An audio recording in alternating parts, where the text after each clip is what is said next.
গতকাল দুপুর পর্যন্ত যে মানুষটার অহংকার আর ঘাটতারামিতে পা মাটিতে পড়ছিল না, আজ হঠাৎ করে তার গলা এতটাই নরম হয়ে গেল কিভাবে? ফিজিক্স পরীক্ষার রুটিন পেছানো তো দূরের কথা, উল্টো ছাত্রছাত্রীদের ফার্মের মুরগি বলে চরম তাচ্ছিল্য করেছিলেন শিক্ষামন্ত্রী এহসানুল হক মিলন। কিন্তু মাত্র 24 ঘন্টার নোটিশে সেই ফার্মের মুরগিদের কাছে রীতিমতো স্যারেন্ডার করতে বাধ্য হলেন তিনি। সংসদে দাঁড়িয়ে প্রকাশ্যে ক্ষমা চাওয়া থেকে শুরু করে ফিজিক্সে ভুল প্রশ্নের জন্য ফুল মার্কস দেওয়ার ঘোষণাও চলে এলো। কিন্তু পেছনে কি এমন ঘটল যে এক রাতেই ঘাড়তেরা মিলন একদম সোজা হয়ে গেলেন? রাজনৈতিক পাড়ায় জোর গুঞ্জন খোদ প্রধানমন্ত্রী কার্যালয় থেকে আসা এক কড়া ফোনেই শিক্ষামন্ত্রীর এই 180 ডিগ্রি ভোলবদল। শেখ হাসিনার পরিণতি দেখে প্রধানমন্ত্রী তারেক রহমান নাকি এতটাই ভয় পেয়েছেন যে শিক্ষামন্ত্রীকে রীতিমতো বাংলাওয়াশ দিয়েছেন। বলা হচ্ছে পরিস্থিতি কিছুটা ঠান্ডা হলে এই কানমলা খাওয়ার পর কেঁদেও আর পার পাবেন না মিলন। আজ উঠে আসবে 13 ও 14 জুলাইয়ের ভেতরের সব গোপন খবর। কিভাবে একটি অডিও ক্লিপ পুরো তারেক সরকারকে কাঁপিয়ে দিল, আর ঘাড়তারা মিলন কিভাবে সাইজ হলেন, থাকছে তার পেছনের আসল কাহিনী। পুরো ঘটনার আসল সূত্রপাত হয় 13 জুলাই সেই অভিশপ্ত দিনে। দেশ জুড়ে তখন টানা ভারী বৃষ্টি হচ্ছিল, রাস্তাঘাটে শুধু জল কাদা আর বন্যার পানি থই থই করছে। এমন ভয়াবহ ও খারাপ পরিস্থিতিতে প্রায় 11,000 পরীক্ষার্থী পরীক্ষা কেন্দ্রে পৌঁছতে পারেননি। আর যারা অনেক কষ্টে কাদা পানি পার হয়ে হাঁসফাঁস করতে করতে পরীক্ষার হলে ঢুকেছিল, তাদের জন্য অপেক্ষা করছিল আরেক চরম বিপদ। সেদিন ছিল ফিজিক্স পরীক্ষা।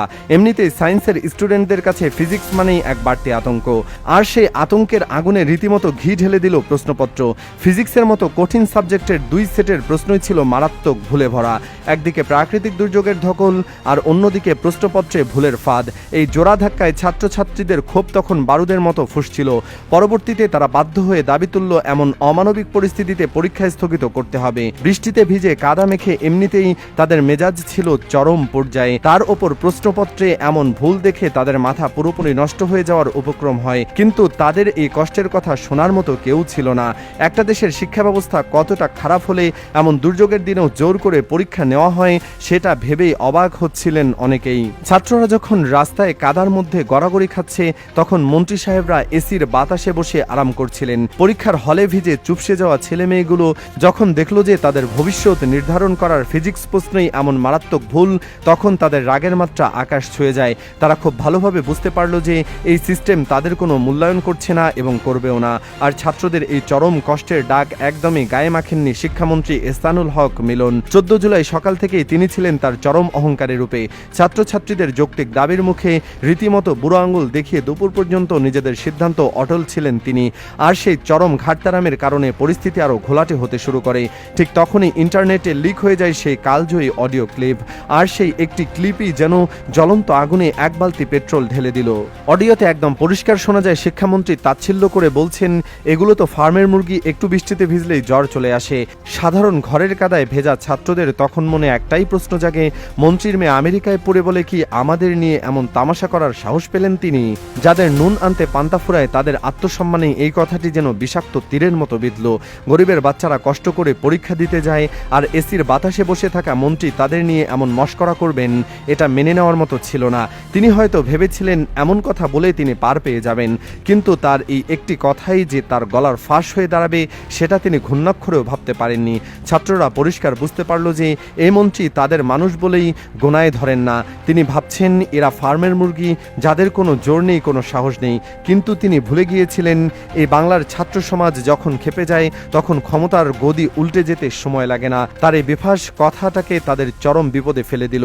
মন্ত্রীর এই গলাবাজি যে খুব বেশিক্ষণ টিকবে না, সেটা হয়তো অনেকে আগে থেকেও আজ করতে পারছিল। অপমানিত শিক্ষার্থীরা এরপর আর ঘরে বসে থাকেননি। অডিও ভাইরাল হয় 14 জুলাই দুপুর থেকেই শুরু হয় আসল খেলা। সায়েন্স ল্যাব, শাহবাগ, উত্তরা সহ ঢাকার সমস্ত প্রধান রাস্তাঘাট বন্ধ করে রাজপথে নেমে আসে ক্ষুব্ধ ছাত্র সমাজ। দুপুর থেকে শুরু হয় একদম রাত 10টা পর্যন্ত চলে এই অবস্থান কর্মসূচি। তাদের টানা তাণ্ডবে পুরো ঢাকা শহর যেন স্থবির হয়ে পড়ে। তখন সবার মুখে একটাই স্লোগান, তুমি কে আমি কে, ফার্মের মুরগি। কে বলেছে শিক্ষামন্ত্রী। এমনকি রাজপথের এই আগুনে মুহূর্তের মধ্যে ইন্টারনেটও ছড়িয়ে পড়ে। আর জন্ম নেয় বয়লার চিকেন পার্টি নামের এক বিশাল ফেসবুক পেজ। এই বয়লার চিকেন পার্টির ধাক্কায় তারেক সরকারের মন্ত্রী এমপিরা রীতিমতো হিমশিম খেতে শুরু করেন। চারদিকে তখন শুধু ব্রয়লার চিকেনের দাঁত ভাঙা জবাব আর প্রতিবাদের ঝড়। রাস্তায় কাদা মেখে আন্দোলন করা এই মুরগিরাই দেখিয়ে দিল যে তারা ফার্মের হলেও তাদের রাগ কতটা মারাত্মক হতে পারে। পুরো দেশ তখন তাদের সাহসের প্রশংসা করতে শুরু করলো।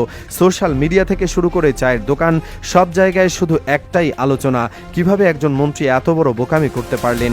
এই ব্রয়লার চিকেন পার্টি কোনো সাধারণ পেজ ছিল না, এটা ছিল লাখো ছাত্রের ক্ষোভের আগুন। তারা প্রমাণ করে দিল যে ডিজিটাল যুগে বসে কাউকে ছোট করে কথা বললে তার ফলাফল কত দ্রুত আর কত ভয়ঙ্করভাবে ফিরে আসে। ঢাকার রাস্তায় যখন স্লোগানে কাঁপছে, তখন মন্ত্রীর অহংকার যেন একটু একটু করে পড়তে শুরু করেছে। তারা বুঝতে পারছিল এই ব্রয়লার চিকেন পার্টি তাদের এমনভাবে নাড়িয়ে ছাড়ছে যা আগে কেউ কখনো দেখেনি। ছাত্রদের এই ক্ষোভের মুখে পড়ে সরকারের ভিত রীতিমতো নড়বড়ে হয়ে ওঠে। ছাত্রদের এই ভয়ঙ্কর রূপ আর স্লোগান মুহূর্তের মধ্যে মনে করিয়ে দেয় 2026 সালের সেই জুলাই মাসের কথা। শেখ হাসিনার সেই এক রাজাকার মন্তব্যের পরিণতি কতটা ভয়াবহ ছিল তা সবারই জানা। ক্ষমতা আর অহংকারের পতন কিভাবে ঘটেছিল সেই স্মৃতি এখনও তরতাজা। পরিস্থিতি বেগতিক দেখে প্রধানমন্ত্রী তারেক রহমান রীতিমতো ভয় পেয়ে যান, কারণ তিনি খুব ভালো করেই জানেন এই ছাত্রদের সাথে লাগতে গেলে তার নতুন সরকারের গদিও আর আস্ত থাকবে না। এমনিতেই বলা বলি হচ্ছে, আগের হাসিনা সরকার তো অন্তত দেশ ছেড়ে পালানোর একটু সময় পেয়েছিল, কিন্তু এরা হয়তো সেই পালানোর পথটাও খুঁজে পাবে না। আর এতেই চোখের সামনে অন্ধকার দেখতে শুরু করেন তারেক সরকার। এরপরই নাকি সরাসরি প্রধানমন্ত্রীর কার্যালয় থেকে শিক্ষামন্ত্রী মিলনের কাছে যায় সেই কড়া ফোন কল। শোনা যায় সেই ফোনালাপে মন্ত্রী সাহেবকে এমন ঝামা ঘষা দেওয়া হয় যে তিনি থর থর করে কাঁপতে শুরু করেন। তারেক সাহেবের সেই চোখ রাঙানি আর ধমক খেয়ে এক নিমিষে শিক্ষামন্ত্রীর সব অহংকার চূর্ণ হয়ে যায়। তিনি বুঝতে পারেন যে এবার আর তার কোনো মাফ নেই। প্রধানমন্ত্রী তাকে পরিষ্কার জানিয়ে দেন যে এই ফার্মের মুরগির সাথে ফাইজলামি করলে গোটা দলের খবর হয়ে যাবে। গদি বাঁচাতে হলে এখনই সব ঠিক করতে হবে। এই ধমকের পর শিক্ষামন্ত্রী চোখে শস্যের ফুল দেখতে শুরু করেন। তার ঘাড়ের রগ যেগুলো এতক্ষণ টান টান ছিল সেগুলো এক নিমিষেই ঢিলা হয়ে যায়। তিনি বুঝতে পারেন যে তার এই বোকামির জন্য পুরো সরকার এখন চরম বিপদে পড়েছে। তারেক রহমানের সেই কড়া ধমকের পর যা ঘটল তা সিনেমার গল্পকেও হার মানাবে। যে লোকটা কয়েক ঘন্টা আগেও গলাবাজি করেছিল সে রীতিমতো লেজ গুটিয়ে ফেলে। ঘাটতারামি ভুলে তিনি সোজা সংসদে দাঁড়িয়ে আমতা আমতা করে প্রকাশ্যে ক্ষমা চাইতে বাধ্য হন।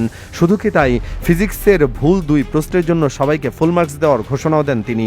যে মিলন সাহেব একটু আগেও ছাত্রদের নিয়ে হাসাহাসি করেছিলেন, তিনি এই ফার্মের মুরগির ধাক্কায় পুরোপুরি সাইজ হয়ে গেলেন। সাধারণ ছাত্রদের গলায়ের কাটা হয়ে দাঁড়ানো এই মন্ত্রীকে শেষমেশ নিজের কপাল চাপড়াতে হলো। এখানেই কি নাটকের শেষ? মূল পরিস্থিতি আপাতত ঠান্ডা হবার জন্যই মিলনকে এই ক্ষমা চাওয়ানো হয়েছে, কিন্তু ছাত্রদের তাতিয়ে দিয়ে সরকারের ইমেজে এত বড় দাগ লাগানোর কারণে প্রধানমন্ত্রী তারেক রহমান ভেতরে ভেতরে চরম ক্ষেপে আছেন। এমন বেফাস কথা বলে তারেক সরকারকে যারা নাচিয়ে ছাড়লো তাদের সহজে ছেড়ে দেওয়া হবে না। গুঞ্জন রয়েছে পরিস্থিতি পুরোপুরি স্বাভাবিক হলেই মিলনের বিরুদ্ধে বড় ধরনের অ্যাকশন আসতে পারে। তখন গদি বাঁচাতে শিক্ষামন্ত্রী হয়তো কেঁদেও মাফ পাবেন না। এই ক্ষমতার গরম চেয়ারে বসে দেশের সাধারণ মানুষদের তাচ্ছিল্য করার আগে এখন থেকে হয়তো 10 বার ভাবতে হবে মন্ত্রী সাহেবদের।